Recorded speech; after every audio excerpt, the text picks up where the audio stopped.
Welcome to my channel. Welcome back to my channel. The VO challenge is something we do in my VO workshop. We do it every month, and it's just a way to kind of stay sharp and to have a fun project to work on, to exercise our skills, and sometimes to help inspire each other. And it's entirely optional, and it's something that I offer to members of my VO workshop. And so if this is ever something that's interesting or that you're interested in, if you'd like to participate, once you take a single class with me, you're invited to join my VO workshop. And then I email you once a month with the class schedule and then with all the details of the particular VO challenge that we're doing in that particular month. September comes to a close, and I noticed in my notes that we've been doing this for about 4.5, maybe 5 years. And sometimes there's a little bit of a pattern. I noticed in last September in 2024 and the September before that, we did the children's books is the theme. And so why not? Let's return to it once again. The VO challenge for September 2025 is to choose an excerpt of a children's book, or if you want to read the whole thing. I roughly made the parameters. I kept it to about 5 minutes. And so it's storytelling. And I remember in kindergarten being a little kid, and storytelling was one of my favorite times of school when I was young. And so I invite you to choose any subject matter that would be geared toward the younger ones. And it can be high school related too. It can be older as well. But I left it up to the individual to choose any material that falls into the category of children's stories. And all you had to do was submit audio. You didn't have to make a video. But I've said this before, some voice talent are learning how to use simple video making programs like Canva, or maybe you have it on your computer where you can just make simple videos based out of static images. But keep in mind, again, if you look to participate in a VO challenge, you never have to make a video. Audio is all you need. So with that being said, let's enjoy the submissions to the VO challenge of September 2025.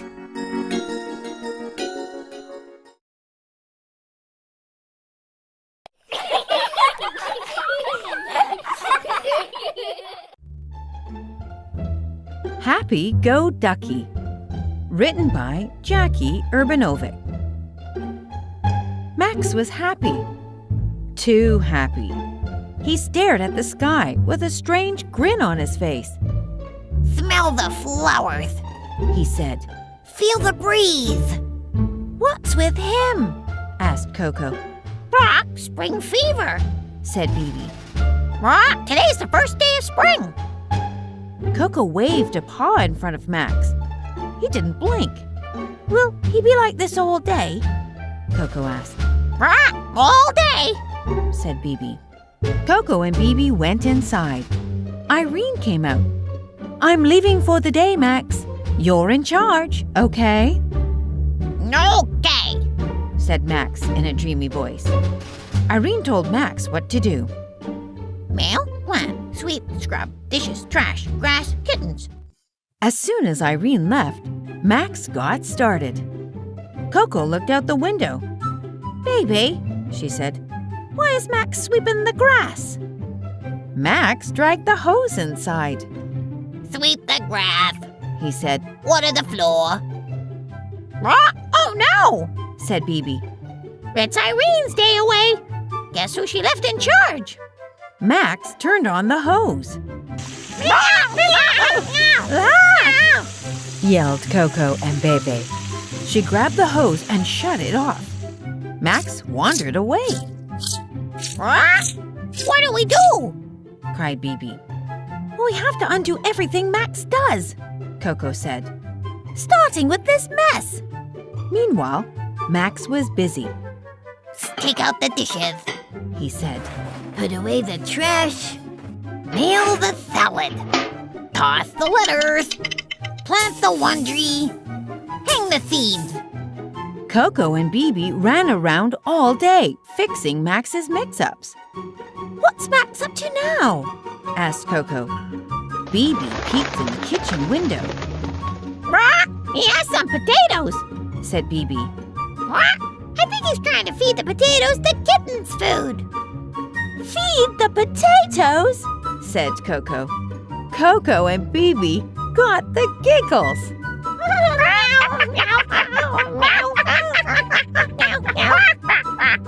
They rolled around on the grass. Suddenly, Bibi sat up. Wait a second! What was Max supposed to do to the potatoes? I don't know, said Coco. Chop them? Peel them? Then she gasped. The kittens! Kittens! Coco and Bibi ran into the house. Max, stop! They yelled. Max stood in front of the sink. The kittens were inside the sink, playing with soap bubbles. Scrub the kittens, said Max. Then he blinked. Scrub the kittens? He said. Max looked around. He saw the kittens covered with soap. He saw the potatoes covered with cat food. Just then, Irene walked in. Nice job today, Max. Everything looks great. You're even giving the kittens a bath. Wow! Irene looked over at Coco and Bebe. They had strange grins on their faces. Scrub, not chop, said Coco. Scrub, not peel, said Bebe. What's with them? Asked Irene. And what's with the potatoes in the cat food? I think I know, said Max. Spring fever.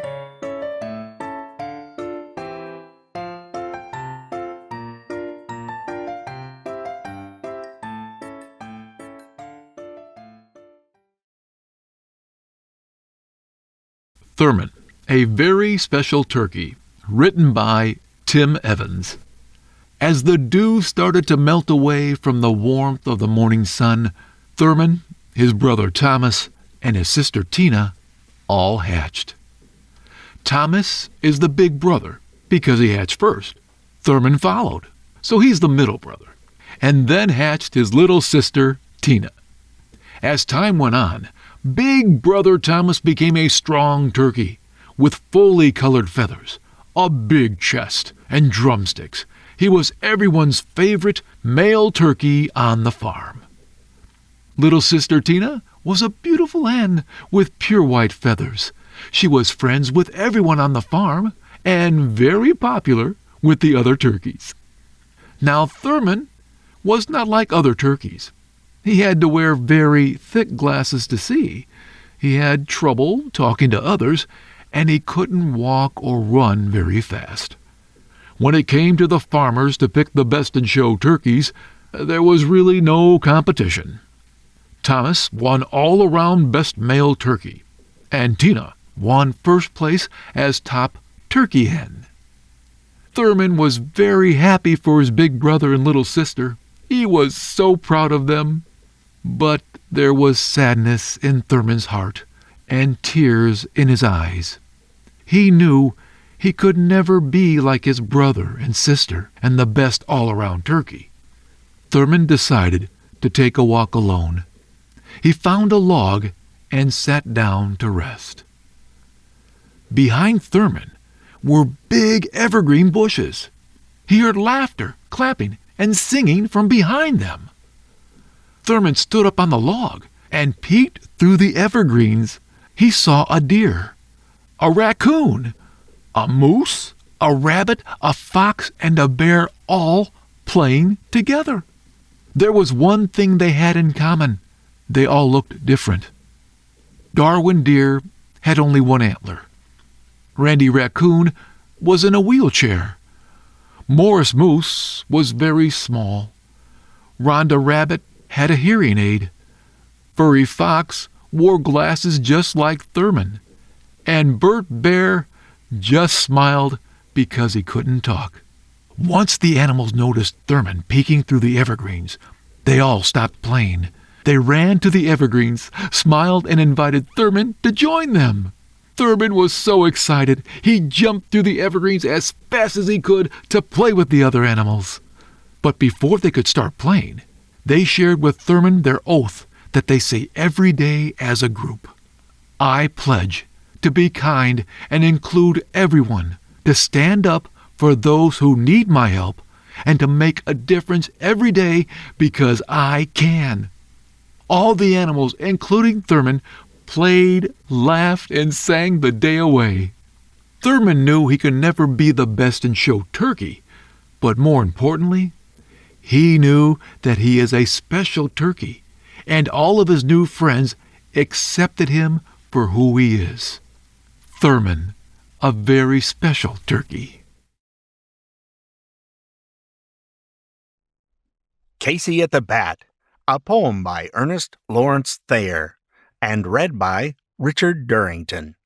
The outlook wasn't brilliant for the Mudville Nine that day. The score stood 4-2, with but one inning more to play. And then when Cooney died at first, and Barrows did the same, a pall-like silence fell upon the patrons of the game. A straggling few got up to go in deep despair. The rest clung to that hope which springs eternal in the human breast. They thought if only Casey could get a whack at that, we'd put up even money now with Casey at the bat. But Flynn preceded Casey, as did also Jimmy Blake, and the former was a hoodoo, while the latter was a cake. So upon that stricken multitude grim melancholy sat, for there seemed but little chance of Casey getting to the bat. But Flynn let drive a single to the wonderment of all, and Blake, the much despised, tore the cover off the ball. And when the dust had lifted and the men saw what had occurred, there was Jimmy safe at second, and Flynn a huggin' third. Then from 5,000 throats and more there rose a lusty yell. It rumbled through the valley, it rattled in the dell. It pounded on the mountain and recoiled upon the flat, for Casey, mighty Casey, was advancing to the bat. There was ease in Casey's manner as he stepped into his place. There was pride in Casey's bearing, and a smile lit Casey's face. And when, responding to the cheers, he lightly doffed his hat, no stranger in the crowd could doubt 'twas Casey at the bat. 10,000 eyes were on him as he rubbed his hands with dirt. 5,000 tongues applauded when he wiped them on his shirt.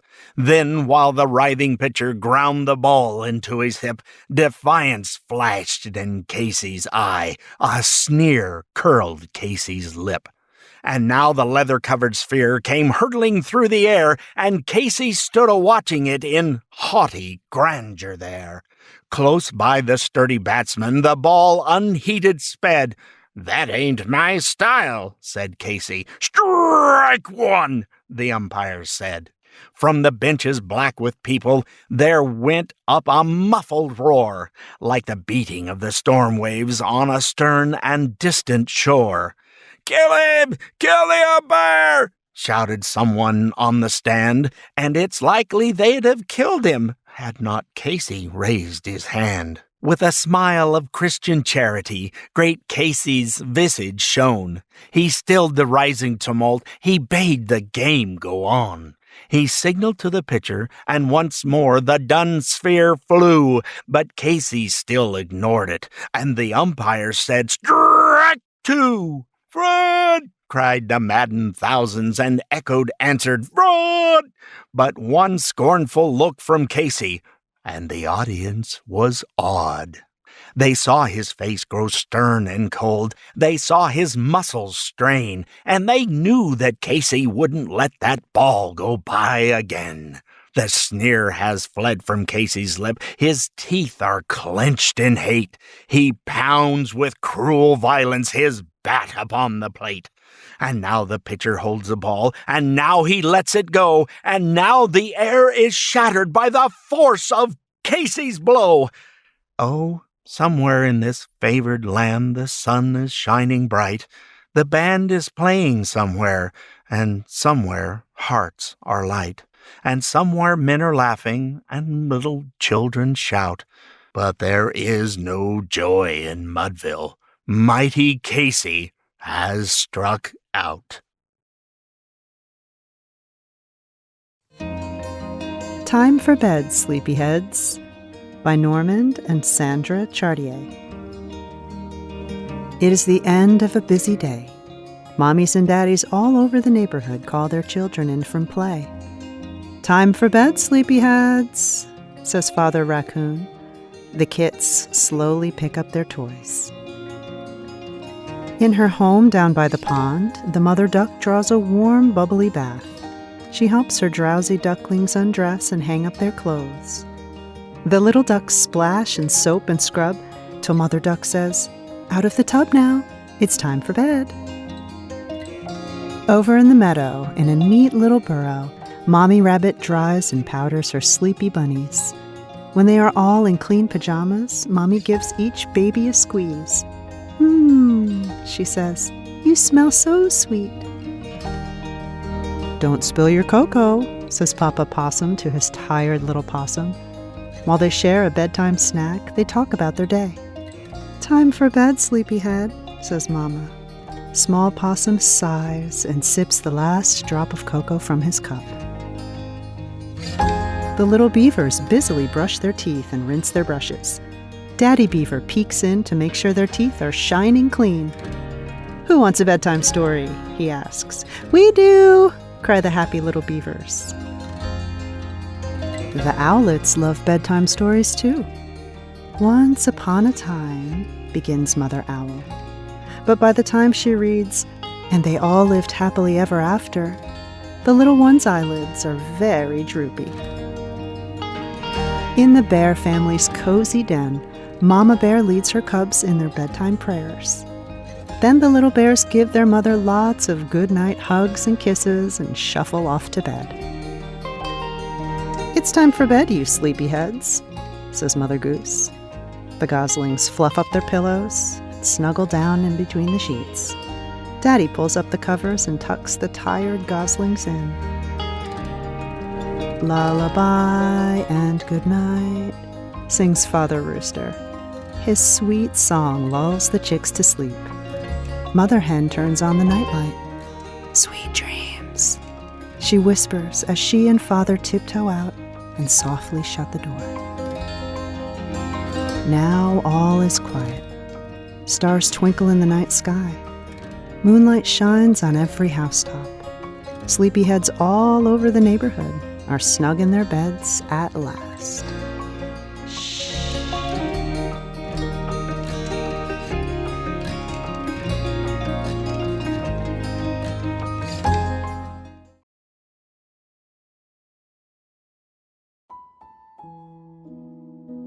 A Twin is to Hug by Bonnie Ashburn. A twin is a mirror who looks just like you. Or maybe you're different. But still, there are two.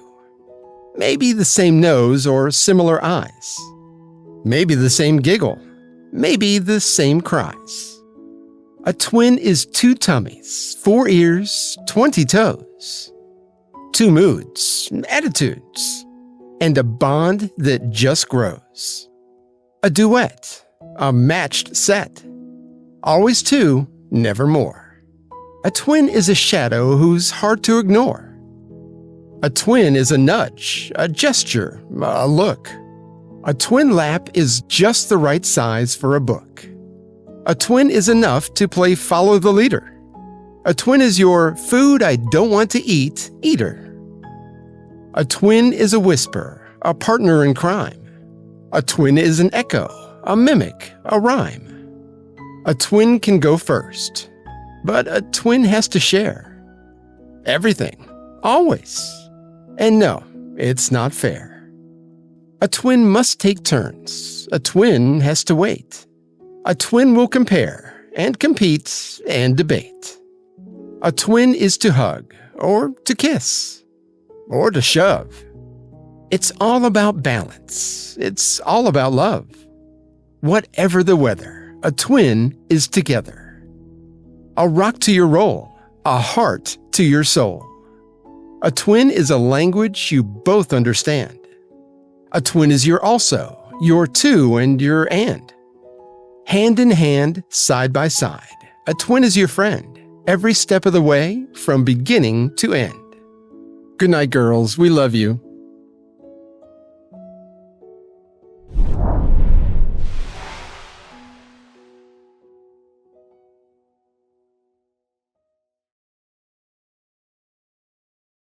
Weird Parents by Audrey Wood.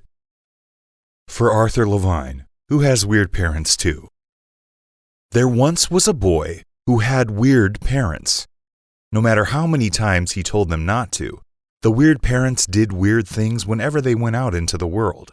In the morning, the weird mother always walked the boy to his bus stop. "Bye-bye, honey cakes," she'd call. Then, as the bus drove away, she'd blow a huge kiss and press her hand to her heart. At 12 o'clock, when the boy opened his lunchbox, he'd always have a weird surprise. And in the afternoon, the weird father always walked him home, but not before he shook hands with everyone he met. "Pleased to meet you. How do you do? Isn't it a lovely day?" he'd say. More than anything, the boy dreaded the family's night out on the town every Saturday evening. The weird father put on his weird hat and the weird mother combed her hair in a weird way.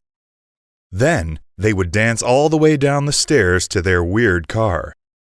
They were always early for the picture show, so the boy had to stand in line with them. The weird mother always talked about the boy as if he wasn't there. "My son has a belly button that sticks out. No one else in our family has one like it." And the weird father always asked the boy to do something silly. "Walk like a chicken," he'd say. Of course the boy wouldn't, so the weird father did it instead. When the movie began, the boy tried to enjoy it, but his weird parents always laughed out loud when no one else did. At least things got better after the movie. The weird father always treated them to ice cream cones, and the weird mother always let the boy pick out a comic book. At home, they all played a double round of Parcheesi, and the weird parents never got mad if the boy won both games. And when they tucked him into bed and kissed him good night, the weird parents always sang a little song.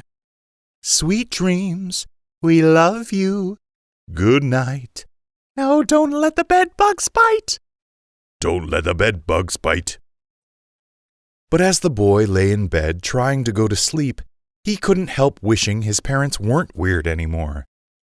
Then he wished everyone else had weird parents. Yet he knew that wasn't possible. And somehow, it didn't matter.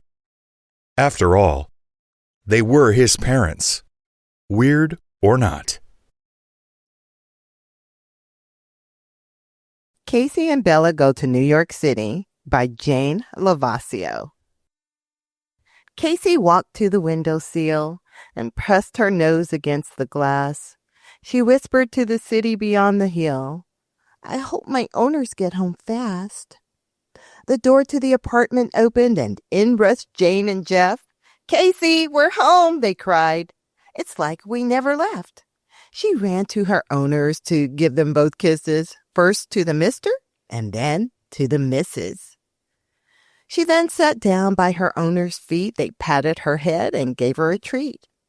"We have a surprise for you, Casey," said Jeff. "There's someone we'd like you to meet." "We bought another puppy," said Jane, "from the pet store down the street."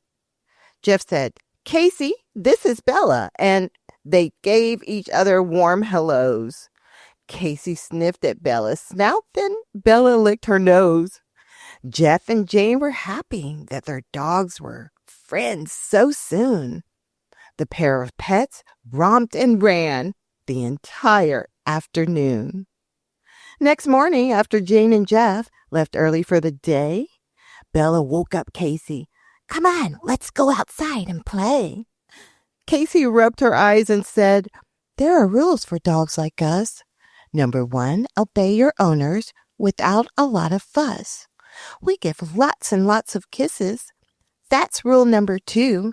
And number 3, while in the house, we never pee or poo." "Well," asked Bella, "where do we go when we go?" Casey answered, "We go outside, on the grass or on the snow." Okay, great, exclaimed Bella. Let's go right now. She tried to open the door, but she didn't know how. Casey shook her head slowly and silently thought, if we sneak out the door, I'm afraid we'll get caught. But if we can get that before Jane and Jeff do, we can sneak back inside and they won't have a clue. Here we go, Casey cried as she leapt from the rug. She grabbed the door handle and gave it a tug. Good job, cheered Bella as the door swung open and the two dogs ran out into the streets of Hoboken. Outside, Bella was amazed at what she saw. Grass and trees and flowers galore. Wow, Bella exclaimed. This is great, I must say. And what are those tall buildings way far away? That's New York City, the Big Apple it's called. Let's go there, said Bella. Come on, I'm enthralled. Well, okay, but first we have to get there all the way from Hoboken. We can take the bus or the ferry or hop the train with a token. They decided on the ferry boat and made it there fast. They were far, far away from home before much time had passed. Casey nudged Bella. It's starting to get dark. We need to say goodbye and head out from the park. If we hurry, we can get home in time for Jane and Jeff. They won't suspect for a moment that we ever left. Goodbye, everyone. We had fun, Bella said, as she and Casey ran off ahead. They jumped on the train without even a token and soon arrived back in good old Hoboken. They snuck back in through their open door and lay down on the kitchen floor. Bella smiled. That was fun. Shh, said Casey. Here they come. Girls, we are home, shouted Jeff. It's 7:30. Wait a minute, said Jane. Why are your paws so dirty? The end. The Berenstain Bears and the Missing Honey. Papa's blackberry honey is not in the jar. Whoever took it cannot have gone far. We'll find it, Papa, Sister Bear said. Then Brother Bear whistled to Cousin Fred. Cousin Fred came with his sniffer hound Snuff. He also had their detective stuff. The bear detectives looked all around. Here are some of the clues they found. Some fur, some wax, and a bit of cloth that was red and yellow. Great, said Papa. These clues will help us find the fellow. Ask Owl, said Mamma. It's my belief he may very well have seen the thief. Tut, tut, said Papa. How can he say? Why, that sleepy old owl sleeps all day. That's when Snuff started sniffing the air. He's onto the scent, shouted Papa Q Bear. Snuff smelled blackberries when he sniffed at the scent. Woof, said Snuff, and away they all went. Be careful now, said Papa Bear. That honey thief could be anywhere. Ah, the scent is coming from right over there. Oh, no, said Sister. Wait, Papa, stop. That is Beartown's fanciest shop. But Papa and Snuff burst into a room where the fancy shop sold blackberry perfume, and many other kinds as well. What a mess! What a smell! Excuse me, madam, sorry about that. Come, Cubs, said Papa as he tipped his hat. Our search for the thief has just begun. The honey thief could be anyone. The butcher, the baker, the candlestick maker. Yes, indeed, the candlestick maker. Bear detectives, you may relax. The key to the crime is our bit of wax. Then Papa and Snuff dashed into that store, right past a gone fishing sign on the door. There's nobody here, said Cousin Fred. Just another big mess to clean up instead. The detectives were stumped, But then on the breeze came a scent so strong it made Snuff sneeze. Look at that shirt, it's red and yellow, just like the clue from the robber fella. But Papa, said Brother, that's not the shirt of a he. The clothes on the line are the clothes of a she. Son, it wouldn't matter if it were my own mother. A thief's a thief, said Papa to Brother. Then the crook of a cane came out from a wall. It tripped Papa up, it made Papa fall. I've something to tell you, Papa, said Brother. This is Grizzly Gran's place. She is your own mother. Again no honey, and in spite of a clue, Snuff had sniffed Gran's blackberry stew. So they headed home, tired and sad, the three bear detectives, Snuff and Dad. But wait, has Snuff once more picked up a scent? Up the front steps of the treehouse he went. Up to the bedroom where Ma and Pa slept, into the drawer where Pa's things were kept. What is it? Cried Fred. What is it, old fella? Snuff held up something that was red and yellow. Said Fred. How strange, how funny, the pajama top smells like blackberry honey. Here, said Brother, let me have a look. That bit of cloth matches. Was Papa the crook? Clues do not lie, Sister Bear said. Look, the fur matches too, whispered Cousin Fred. Me, the thief? That's crazy, cried Pa with a howl. That's when they heard from sleepy old Owl. I saw the whole thing, I can put everything right. I saw Papa walk in his sleep last night. He carried a candle down to the shed, drank up the honey, and went back to bed. I didn't dare wake him, his sleep was so deep. Then I wasn't the thief, I walked in my sleep. The case is solved, no case is too tough for the bear detectives and our good sniffer Snuff.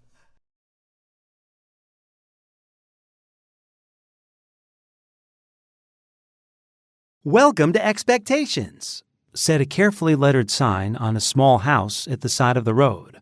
Information, predictions, and advice cheerfully offered. Park here and blow horn. With the first sound from the horn, a little man in a long coat came rushing from the house, speaking as fast as he could and repeating everything several times. My. Welcome, welcome, welcome. Welcome to the land of expectations, to the land of expectations, to the land of expectations. We don't get many travelers these days. We certainly don't get many travelers these days. Now what can I do for you? I'm the weatherman. Is this the right road for Dictionopolis? Asked Milo, a little bowled over by the effusive greeting. Well now, he began again. I don't know of any wrong road to Dictionopolis, so if this road goes to Dictionopolis at all, it must be the right road. And if it doesn't, it must be the right road to somewhere else, because there are no wrong roads to anywhere. Do you think it will rain? I thought you were the weatherman, said Milo, very confused. Oh no, said the little man. I'm the weatherman, not the weatherman, for after all, it's more important to know whether there will be weather than what the weather will be. And with that, he released a dozen balloons that sailed off into the sky. Must see which way the wind is blowing, he said, chuckling over his little joke and watching them disappear in all directions. What kind of place is Expectations? Inquired Milo, unable to see the humor and feeling very doubtful of the little man's sanity.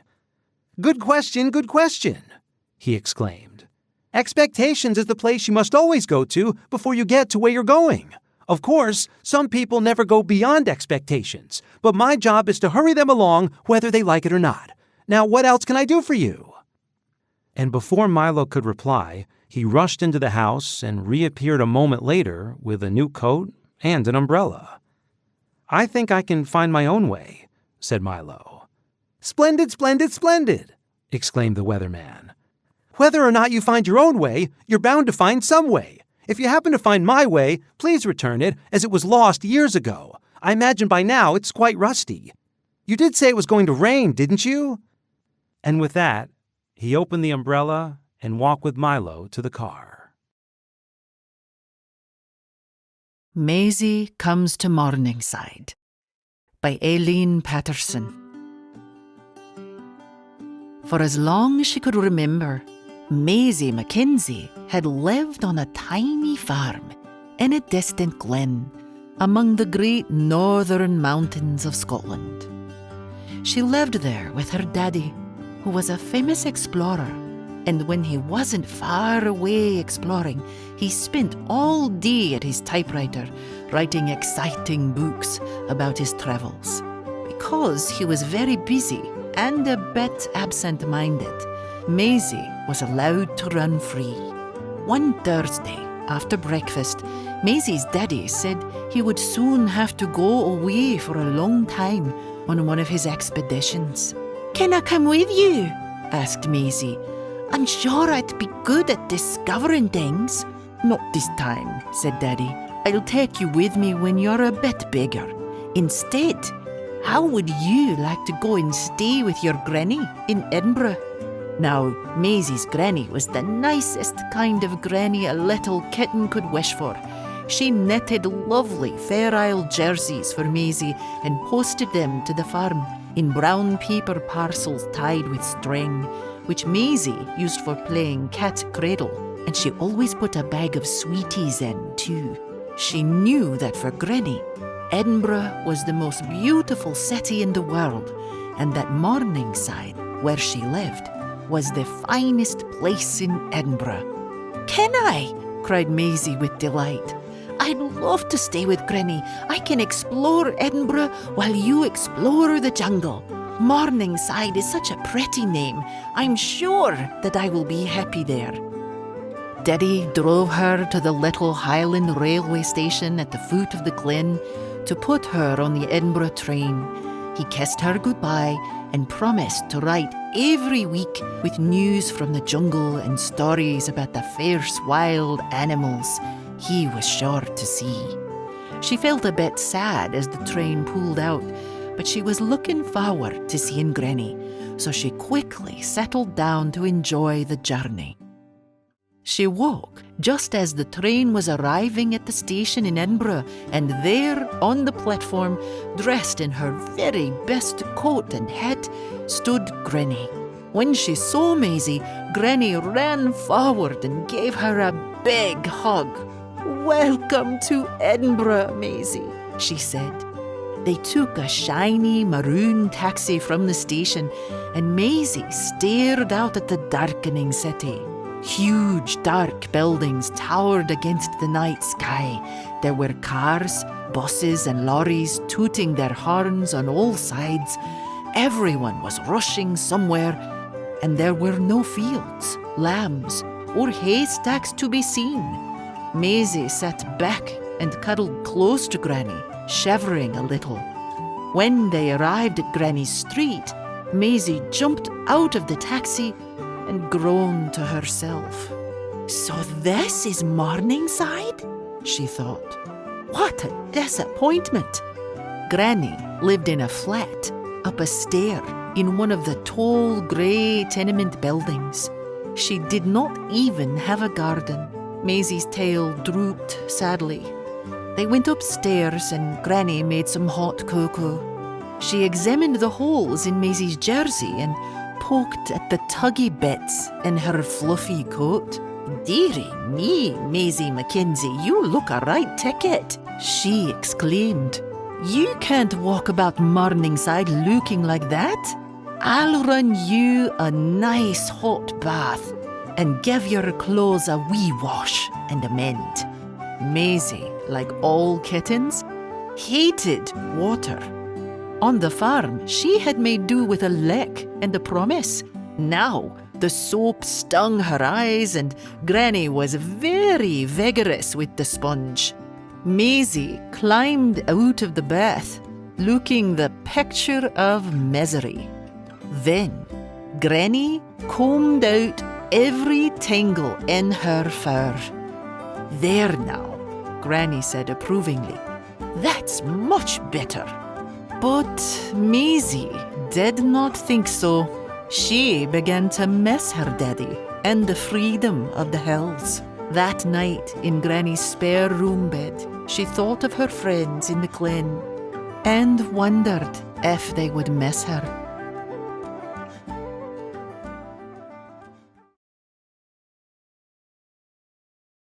Cliff Burton, reading Love You Forever by Robert Munsch.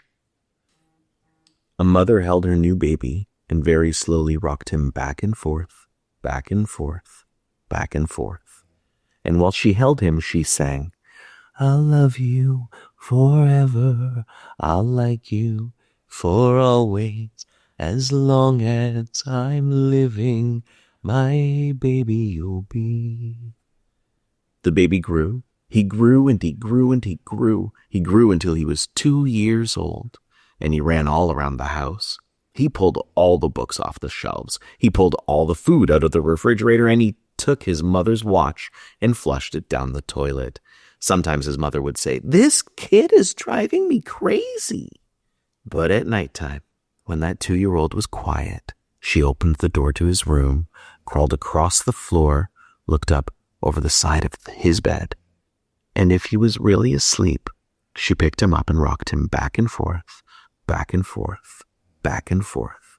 While she rocked him, she sang, I'll love you forever, I'll like you for always, as long as I'm living, my baby you'll be. The little boy grew. He grew and he grew and he grew. He grew until he was 9 years old.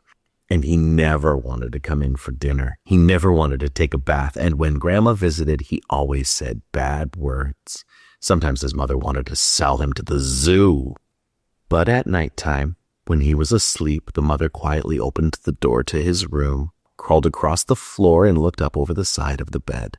If he was really asleep, she picked up that 9-year-old boy and rocked him back and forth, back and forth, back and forth. And while she rocked him, she sang, I'll love you forever, I'll like you for always, as long as I'm living, my baby you'll be. The boy grew. He grew and he grew and he grew. He grew until he was a teenager. He had strange friends and he wore strange clothes and he listened to strange music. Sometimes the mother felt like she was in a zoo. But at nighttime, when that teenager was asleep, the mother opened the door to his room, crawled across the floor, and looked up over the side of the bed.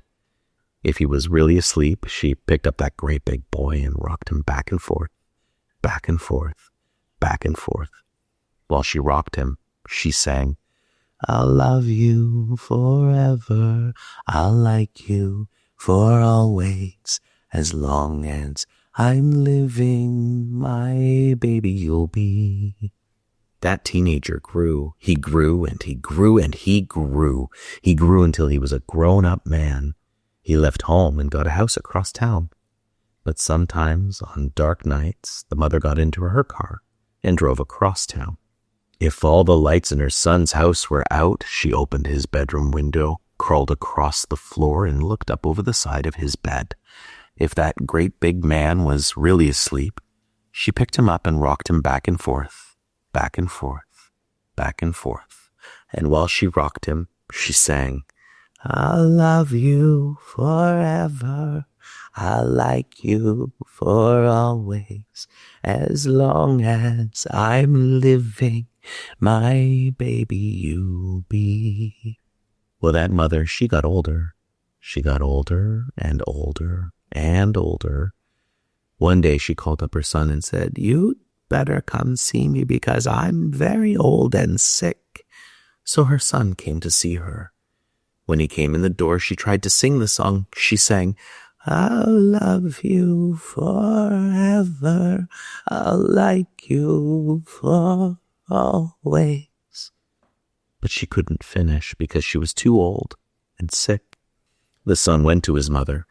He picked her up and rocked her back and forth, back and forth, back and forth. And he sang this song. I'll love you forever. I'll like you for always. As long as I'm living, my mommy you'll be. And when the son came home that night, he stood for a long time at the top of the stairs. Then he went into the room where his very new baby daughter was sleeping.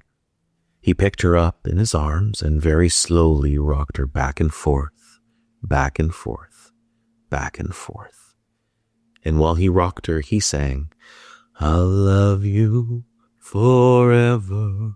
I'll like you for always. As long as I'm living, my baby you'll be.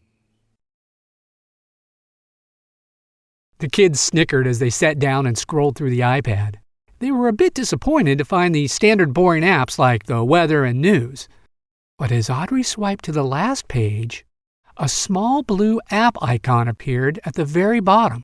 It was titled 3 Wishes. That's weird. Click into it, Devon instructed. Audrey obliged and clicked the app. Instantly, the screen filled with a man's face. He had a scruffy beard and a turban on top of his bushy hair. Wow, it looks like a genie, Audrey said.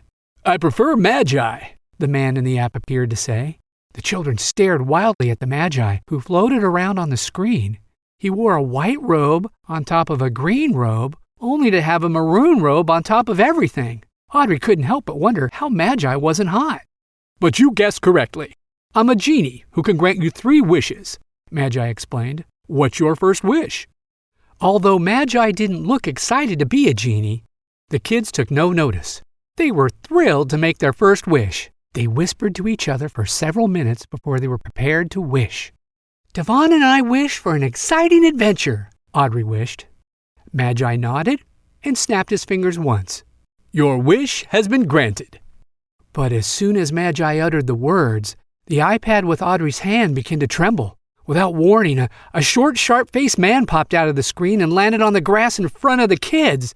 They gasped from fright as the man glanced at the 2 children and then down at the iPad screen with a smirk. I see my plan worked, the man said, narrowing his eyes on the screen. Hello, Magi. Zarek, don't do this. If you end it now, I won't go after you anymore. Just leave this world alone, Magi begged, slamming his fists against the screen. As the men glared at each other, Audrey suddenly noticed something more dangerous about the nasty-looking man. Where there was once green grass, now was a black hole beneath Zarek's feet. Audrey nudged Devon in the arm, but he was already staring at the hole. You will never defeat me again, Magi. I promise you that, Zarek said as he turned to the kids with a wider smirk. I'll warn you now, children. Don't follow me. You have no idea who you're dealing with. With a final chuckle directed at the Magi, Zarek sped away as fast as he could. The kids watched in horror as the darkness trailed behind him, causing everything in its path to decay and vanish. You can't let him escape! Magi screamed, but it was too late. Zarek was long gone. I had no idea your wish would release him. Who was he? Devon asked. He's the reason I'm here. Zarek trapped me inside this bizarre alternative dimension when I tried to defeat him previously, and he's the only one who can get me out of here.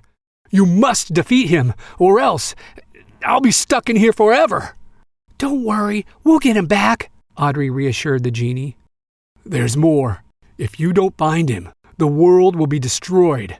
The black stuff that follows him is decay. It will slowly eat everything in its path until there's nothing left, Magi warned the kids. And don't fall into it. If you do... It worried Audrey and Devon that he wasn't even able to finish the sentence. Audrey didn't want to know what would happen if she fell in. But there was still one problem. Audrey and Devon had absolutely no idea how to catch a man on the run with decay trailing behind him. With no other choice, they followed the darkness through town. As they roamed the streets, they finally caught up with Zarek just as he entered an alleyway. The 2 hurried after him, careful not to step on the darkness, but it was difficult. The safe places to step were narrowing as the darkness was expanding. Audrey ran straight ahead, but Devon was forced to jump over the decay to the other side. But as he did, his foot slipped, and he teetered backward. "Audrey!" he screamed out. Audrey stumbled to a stop and hurried back to rescue her friend. She leaped over the darkness, nearly falling into it, and yanked Devon away from it just in time. The kids scrambled back to their feet to continue pursuing Zarek, but it was no use. He escaped when he heard their footsteps and frantic screams. Annoyed, Audrey and Devon ran down the alley to see the man hop over a fence into an overgrown field. The kids hopped the fence and chased the man through the field. It was devastating to see the weeds, crops, and flowers instantly die behind Zarek. They were gaining distance on him, that is, until Devon's foot got caught in the wild weeds and he tripped. Audrey managed to keep him upright, but it was a long enough distraction for the man to get away. "I'm sorry, Audrey. I didn't mean to trip." "Don't worry. I know you didn't. He knew the weeds were too tall for us," Audrey reassured her friend.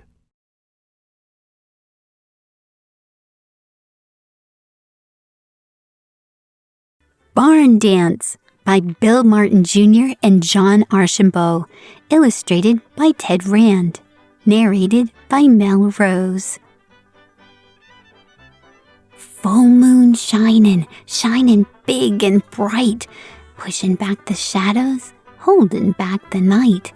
Not a thing stirring, quiet as could be, just the whisper of the leaves on the cottonwood tree.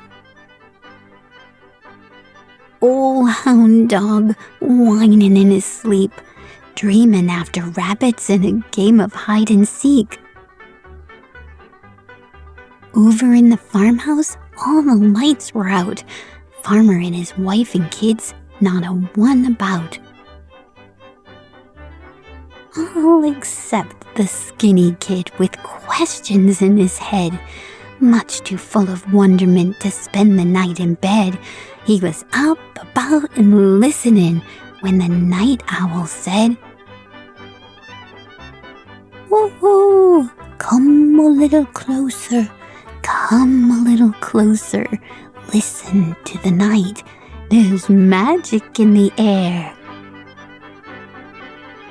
Then the skinny kid heard it faint begin, a plink, plink, plink on the wind's violin, coming from the cornfield, sweet and soft and low, music honeyed up by the old scarecrow, a plinking on the fiddle strings to tune 'em up just so. The scarecrow tucked the fiddle underneath his chin and fiddled out a welcome to all his country kin. He fiddled through the woods and fields and all around the farm, bidding everybody to a hoedown in the barn. There was so much chit and chatter when the critters all arrived that no one saw the skinny kid oozle in and hide, just in time to hear the crow call out the dance. "Begin! Grab yourself a partner and jump right in! Right hand, left hand, around you go. Now back to back your partner in a dozy-do. Mules to the center for a curtsy and a bow. And hey there, skinny kid, show the old cow how." Out came the skinny kid, a ticking and a talking and a humming and a eeing and a rocking and a socking, and he danced his little toe through a hole in his stocking. He leaped the apple barrel and the pumpkins in a pile, and he showed 'em how to wagon wheel barnyard style. Now rock it to the moon and powder puff your noses and hurry home to mama on your little pink toeses. 5 times, 10 times, 15, 20. Now spin once again, and that's a plenty. But the fat little pigs whirled round and round till they got so dizzy that they all fell down. The sky was warming up for the coming of the day when the skinny kid heard the night owl say, "Morning's coming closer, morning's coming closer. The magic time is over, night'll soon be gone." The old dog stretched and blinked a sleepy eye, just a blink too late to see the skinny kid slip by. He tiptoed through the kitchen and tiptoed up the stairs, as quiet as a feather on a breath of air. He hummed a little dozy-do and flopped himself in bed, with wonders of the barn dance dancing in his head.